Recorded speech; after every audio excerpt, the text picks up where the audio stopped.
Bonjour à tous et bienvenue sur notre chaîne YouTube, la chaîne de Ligne Droite. Je vous invite à vous abonner à cette chaîne, à aimer, à partager, à commenter ces vidéos. C'est très important pour notre référencement et c'est une manière de nous soutenir. Merci à vous tous. Alors, on avait déjà reçu le professeur Péronne, convoqué par l'Ordre des médecins, convoqué le 13 septembre. Vous vous rappelez, on l'avait reçu juste avant sa convocation. Et bien voilà le tour de Maître Divisio, qui est convoqué, lui, qui était convoqué hier par l'Ordre des avocats.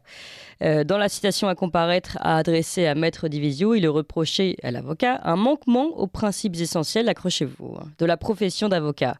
Un manquement de dignité, de conscience, de probité, d'humanité, d'honneur, de confraternité, de délicatesse, de modération, de courtoisie à l'égard de ses clients, de prudence. La bâtonnière de l'Ordre des avocats du barreau de Paris lui reproche également d'avoir tenu de manière répétée des propos manifestement grossiers, vulgaires et offensants sur les réseaux sociaux entre avril 2020 et septembre 2021. Alors, une fois sur la plateforme Twitch en octobre 2021, ainsi que sur le plateau de l'émission Touche pas à mon poste sur C8 en mars et en septembre 2021, en dénonçant un comportement, je cite encore, impétueux, pouvant nuire à l'image de la profession d'avocat. Je vous propose, pour vous faire une idée vous-même, chers auditeurs, qu'on écoute un extrait, notamment tiré de la plateforme Twitch d'octobre 2021. Jusqu'au bout, ça suffit maintenant. On entre ce soir, officiellement, ce 10 octobre, dans une nouvelle ère. L'ère de la guerre totale, l'ère de la guérilla, l'ère de leur pourrir la vie. À tous ces zélotes. J'en ai ras-le-bol des médecins qui refusent les gens non vaccinés. On a effectivement des témoignages de gens qui disent « Mon gamin n'est plus suivi par le médecin parce que je ne suis pas vacciné, lui non plus, donc si je me fais vacciner, il ne le suit pas. » Mais bordel, poursuivons-les. Attaquons-les. Attaquons-les, bordel. C'est pas les 2 € que va vous coûter une plainte ou que sais-je. Même gratos, m'en fous. Mais à un moment donné, il faut les faire tomber. Je vous garantis que je les connais, ces mecs. Ils auront la trouille. Je veux dire, on ne vous aura pas envoyé la première lettre d'avocat. Que déjà, ils seront... Maître Divisio, alors on sent une vraie colère, en tout cas dans cet extrait que l'on entend. Colère qui peut être justifiée sur cette discrimination, on va dire, entre les vaccinés et les non-vaccinés. Mais visiblement, cette colère, ces propos que vous avez tenus ont suffisamment choqué pour mériter de se retrouver devant l'Ordre des avocats. Je pense que si ça n'avait pas été cela, ça en aurait été d'autres. C'est-à-dire que fondamentalement, hier, on m'expliquait que j'étais vulgaire, impétueux, en gros que j'avais un langage de charretier, pour faire simple. Et moi, j'ai expliqué juste que je parlais comme les Français, c'est-à-dire comme un président de la République qui, lui, parle comme les Français, Castaner. Vous faites référence au président qui a dit qu'il souhaitait emmerder les non-vaccinés ? Je fais référence au président qui avait dit que les chômeurs, ça suffit de foutre le bordel, que dans les gares, on croise des gens qui ne sont rien, qu'on les aura, ces connards. Nous avons un président de la vulgarité. Et quand on l'attaque, on nous répond, il parle comme les Français. Moi, j'ai pris acte. J'ai dit hier que je parlais comme un président. C'est-à-dire que, voilà, si vous voulez, à un moment donné, on a quand même réuni un conseil de discipline pendant 5 heures. Il faut quand même voir de quoi on parle. Ouais. On a réuni un conseil de discipline pendant 5 heures. Parce que j'ai effectivement, semble-t-il, utilisé un langage qui n'est pas convenable et à ce titre, effectivement, qui nuit à l'image de la profession. Est-ce que vous voulez que je réponde à ça ? C'est-à-dire que, concrètement, à un moment donné, je croyais qu'on était Charlie. Manifestement, on ne l'est plus. Ok, il fallait me le dire. Moi, je sais pas. Je croyais qu'on avait le droit de caricaturer le prophète, faire des. C'était, j'ai envie de dire, l'apogée de la démocratie, c'était de venir caricaturer Benoît XVI en train de sodomiser des enfants. Ça, c'est la belle liberté d'expression. Et c'est pas vulgaire, c'est de l'art. Moi, manifestement, ils n'ont pas goûté à mon art. Qu'est-ce que je vous dise mais après, c'est ce que j'ai dit hier. Ce qui est très amusant, c'est qu'au fond, au professeur Raoult, on reproche ce qu'il a dit, au professeur Péronne, ce qu'il a fait, et à moi, la manière dont je l'ai dit et je l'ai fait. Comme ça, au moins, la boucle est bouclée, quelque part. Oui, non, mais évidemment, là, on rigole 2 minutes, mais c'est très important de rappeler ce que vous rappelez, c'est-à-dire, vous n'êtes pas le seul. Il se trouve que vous êtes dans le viseur, tout comme le professeur Péronne, tout comme le professeur Raoult. Rappelons qu'il y a eu une personne qui travaille à l'IGAS, qui a bien expliqué que finalement, il n'y avait rien dans ce rapport de l'IGAS contre le professeur Raoult. Et que finalement, d'ailleurs, s'il y avait eu quelque chose d'important, ce serait l'IGAS lui-même qui aurait saisi la justice, ce qui n'a pas été fait. C'est le gouvernement qui a décidé de s'en saisir après. Voilà, on voit qu'il y a certaines personnes qui sont dans le viseur parce qu'elles tiennent un discours différent de celui qui est imprimé par le gouvernement. Et c'est bien au fond de ça dont il est question, Maître Divisio. Bah, si vous voulez, hier, j'ai quand même fait remarquer à mon président de juridiction que j'étais quand même très embarrassé à l'idée qu'il me juge à partir du moment où il a été soutien officiel d'Emmanuel Macron, qu'il a signé une tribune totalement mensongère contre Marine Le Pen, l'accusant de vouloir, malgré les apparences, abolir l'état de droit, et que j'ai été soutien officiel de Marine Le Pen entre les deux tours. Que comment pourrions-nous avoir au fond, une impartialité dans ce contexte. Et alors là, coup de théâtre, il me dit, mais non, mais pas du tout, on n'est pas soutien d'Emmanuel Macron.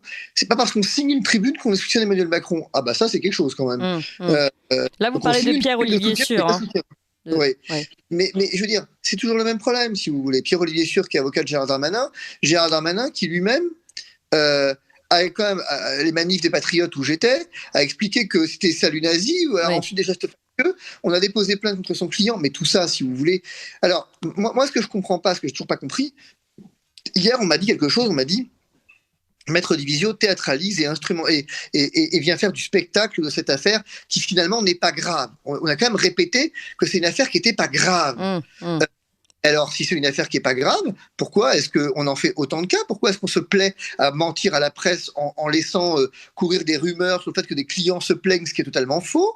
Pourquoi on essaye de venir dire que, fondamentalement, il y aurait une gravité des propos que j'ai tenus, indignes, vous l'avez rappelé? J'ai violé tout le code de déontologie, moi tout seul. C'est vrai que ce qui est retenu contre vous prend quasiment une page. Mais non, mais je veux dire, si vous voulez, c'est de la folie. Enfin, ces gens sont devenus... Mais si vous voulez, c'est toujours le même problème. Je réfléchissais à ça hier et je leur ai un petit peu dit sur deux points. En fait, nous avons une justice à 3 vitesses, nous avons une médecine à 3 vitesses et nous avons une liberté à 3 vitesses. Nous avons celle des ultra-privilégiés, qui sont une toute petite caste. Nous avons celle des privilégiés, qui toujours s'arrangeront de combines. Et nous avons celle du vulgus, du vulgaire, le peuple. Vous savez que de Victor Hugo, on disait qu'il était vulgaire parce qu'il faisait peuple, parce qu'il disait qu'il parlait peuple. Donc, c'est Hugo de Lançon qui disait ça. Et c'est intéressant parce que, en fait, ce que j'expliquais hier, c'est que ce que vous semblez pas comprendre, c'est que ce que vous me reprochez est précisément le symptôme de pourquoi est-ce qu'on est à ce point dans une situation critique. Quand les Français ne vont pas bien, les Français ordinaires, je veux dire, quand ils ne vont vraiment pas bien. Ils ne disent pas j'ai quelques difficultés aujourd'hui à finir le mois et avec mes... Voilà. Non, ils disent je suis dans la merde. C'est ça la vérité. Et que tant que vous ne l'avez pas dit, tant qu'on ne l'a pas compris, eh ben on ne peut pas les en sortir, on ne peut pas les aider. Le problème, c'est que la merde, en fait, eh bien, pour l'instant, les privilégiés et les ultra-privilégiés, eux, n'y sont pas. Donc je comprends que ça les choque qu'on utilise ces mots. Mais le français, lui, qui tous les jours, eh bien, j'ai envie de dire, travaille à perte, tous les jours, est l'irresponsable de service parce que c'est toujours de sa faute, en fait, quand il se passe un truc dans le pays. Et ben lui, il le sait quel est le prix de la merde, pour le coup. Et quand il y a des... C'est le seul critère, en fait, pour moi. Non, bien sûr. Et puis, la colère qu'on a pu entendre de votre extrait vidéo sent aussi peut-être aussi le vécu. C'est-à-dire que cette discrimination qu'ont pu vivre les personnes qui étaient non vaccinées, peut-être qu'elle peut n'être ressenti dans les entrailles que par ceux qui l'ont vécu directement. Il est peut-être un petit peu simple de regarder ça de haut et d'un air méprisant quand on n'a pas vécu cette situation. Alors, je vais vous raconter très rapidement 2 anecdotes. Une d'une gamine de 13 ans qui avait d'énormes problèmes du genou et que le chirurgien a refusé d'opérer parce qu'elle n'était pas vaccinée. C'est moi qui l'ai fait opérer par notre réseau. C'est nous qui avons pris en charge les dépassements d'honoraires, les trajets, les transports, l'hôtel de ses parents parce que c'était à Tours et elle était à Châteauroux. Là, la semaine dernière, on est intervenu sur un jeune homme de 18 ans qu'on a retiré d'office d'une liste d'attente de greffe rénale parce qu'il n'était pas vacciné. C'est ça le quotidien des hommes. Je veux dire, bien sûr que ça suscite l'indignation. Si on n'est pas capable de s'indigner de ça, alors de quoi est-ce qu'on est capable de s'indigner?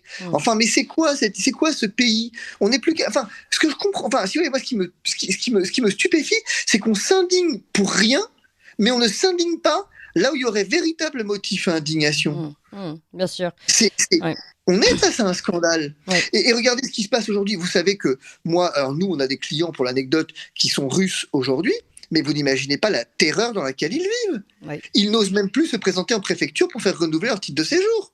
Oui, d'ailleurs, ils ont même les Russes qui sont français, désormais qui ont la nationalité française, voient leur compte en banque bloqué, en dehors de toutes les lois. Nous, on a des confrères. Mais attendez, on a une consoeur, une amie dont le mari est russe et leurs comptes ont été bloqués.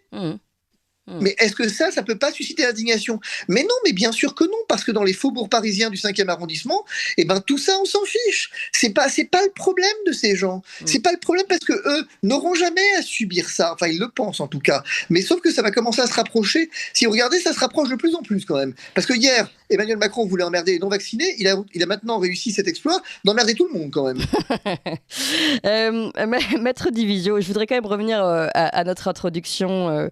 Et c'est le fait que vous ne soyez pas le seul à avoir été convoqué, que finalement, toutes les grandes figures de l'opposition, alors on dira dans le camp du bien que ce sont tous les complotistes fascistes, et puis voilà, j'en passe et des meilleurs. Mais toutes les figures de l'opposition sont convoquées petit à petit, procès ou pas procès. Est-ce que aujourd'hui, il faut craindre le fait que la liberté d'expression, que le fait d'exprimer un avis différent soit rendu impossible? Oui, bien sûr, et je vais vous donner une manifestation très claire. Hier soir, en plateau, Cyril Hanouna a dit quelque chose pour moi qui est une véritable bombe, et je ne comprends pas qu'elle n'a pas été reprise par la presse. Il a dit que Gabriel Attal lui avait demandé de ne plus m'inviter. C'est-à-dire quand même, vous avez un ministre de la République qui vient en plateau et qui demande à un présentateur de ne plus m'inviter. Alors lui, évidemment, m'invite, mais combien, alors c'est moi, mais peu importe que ce soit moi ou quelqu'un d'autre, mais combien de ministres ont demandé à combien de présentateurs de ne plus inviter cette personne ou cette personne? Mais de quoi je me mets? On a vu, pour des choses différentes, mais on a vu Ségolène Royal qui sera privée de plateau de BFM TV, par exemple, annoncé par... Mais bien sûr. Mais parce que, en fait, nous sommes entrés dans la culture du wokisme, c'est tout, et que fondamentalement, vous voyez bien que derrière la forme de mes propos, ça n'a aucun sens. Vous savez que on me reproche la forme de mes propos, mais on a quand même expliqué que je n'avais pas le droit de dire apartheid sanitaire. On m'a reproché d'avoir dit apartheid sanitaire. Mais à un moment donné, comment voulez-vous... Là, c'est pas la forme, c'est le fond qui gêne. Bien sûr que c'est le fond. Je veux dire, vous savez, à un moment donné, la forme, c'est le fond. Le fond, c'est la forme qui remonte à la surface. C'est Victor Hugo. Je veux dire, mais moi, ce qui m'amuse, c'est qu'au fond, il y a toujours ce camp du bien qui a toujours raison. Toujours raison. Et fondamentalement, ceux qui sont d'un avis divergent ne peuvent pas supporter le débat. C'est très amusant parce que je croyais que la démocratie se nourrissait du débat. C'est plus le cas. Je rappelle quand même que la définition du totalitarisme, c'est quand même l'imposition d'un avis unique et d'une parole unique. C'est exactement ce sur quoi nous sommes en train de basculer.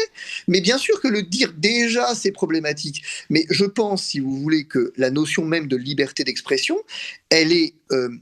aujourd'hui un véritable problème. Vous êtes libre d'exprimer l'avis de la majorité.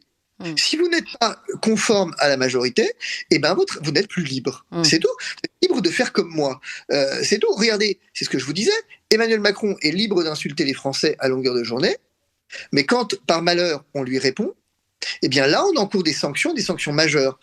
On est libre, on me parle de liberté, on est libre de mettre un punching ball à l'effigie de Poutine sur une place de Paris pour lui taper dessus, mais quand vous venez expliquer que non, c'est plus compliqué qu'il y paraît, non, ça, vous ne pouvez pas. Oui. Ça s'appelle la censure, en fait.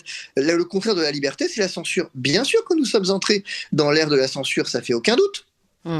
Maître Divisio, pour la suite, pour l'avenir d'ailleurs, et puis pour ce qui a été recommandé contre vous, c'est-à-dire, je crois que vous encourez une interdiction d'exercer pendant 6 mois, dont 3 avec sursis, une interdiction pendant 10 ans de se présenter aux élections du Conseil de l'Ordre. Est-ce que vous êtes inquiet? On sait que la décision tombera, je crois, le 2 octobre ou novembre, je ne sais plus, le 2 novembre. Oui. Est-ce que vous êtes inquiet et puis est-ce que vous êtes inquiet plus généralement pour la suite, pour l'avenir de notre pays, par exemple, de d'autres nations et des Français? Je vous réponds en 2 temps. Vous savez qu'elle est amusante, cette peine proposée, parce que il y a quelques jours, j'ai annoncé que finalement, le meilleur moyen de combattre le système, c'était de l'infiltrer et je voulais me présenter aux élections ordinales. Et ça n'a aucun sens de demander 3 mois de suspension et 10 ans d'interdiction de se présenter à l'ordre. Je veux dire, on voit bien que la vraie sanction, elle est là. Ah oui, d'accord. Oui. Et, bien sûr, j'ai annoncé publiquement mon désir de me présenter et tout à coup, je me retrouve avec une interdiction requise de 10 ans. Qui a 10 ans d'interdiction pour 3 mois de suspension? Ça n'a aucun sens.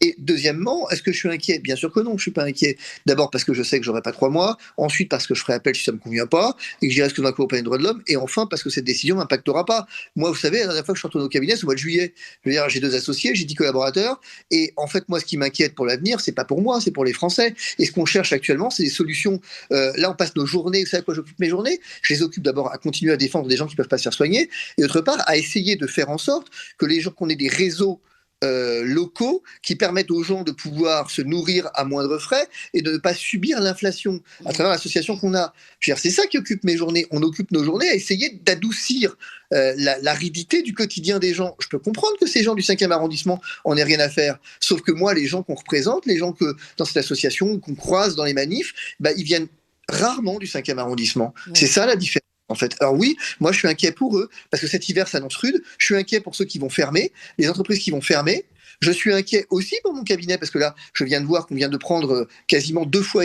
on a été multiplié par 2 le prix de l'électricité.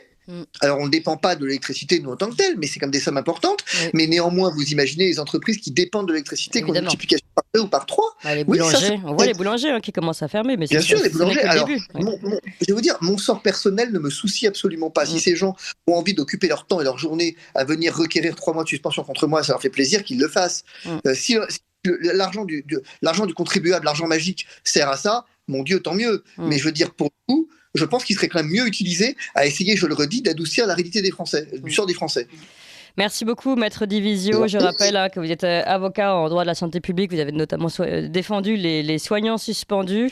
Et puis, on prendra de vos nouvelles le 2 novembre. Mais comme vous le dites, ce qui compte, ce n'est pas forcément votre sort et cette décision-là, mais bien plus le sort des Français et cet hiver notamment. Merci, Maître Divisio.